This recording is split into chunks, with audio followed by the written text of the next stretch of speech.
Kag para sa ato nagapanguna nga balita sa mga 2024 fireworks presentation sa Bacolod City Government Center grounds ng kabahin sang pagsugalaw sang tuig 2024 sa Bacolod City. Samtang sa Iloilo City naman, pagsulod sa tuig 2024, nangin kay gayinan sa pila ka pumuluyong o magtipon-tipon. Si Eileen Pedreso nakatutok. Kanya-kanya nga estilo sang pagsugalaw sang bagong tuig ang mga Ilonggo. Bangod wala sang budget sa palupok, kagluyag makalikaw sa aksidente. Ara ang turotot, ilang pampagahon. May mga nagatipon man sa bakante nga mga lote. Agud masaksihan ang fireworks display.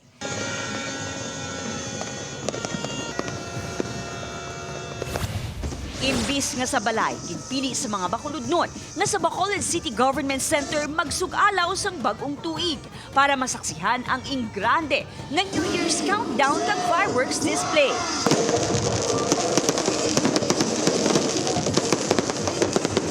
Ang mga nagtambo may kanya-kanya nga hugot para sa ilang New Year's resolution. Diet para healthy for 2024. Kabay pa nga, we will be all healthy and safe and happy. Pagkatapos ng fireworks, may malagas pa nga Christmas gift ang LGU.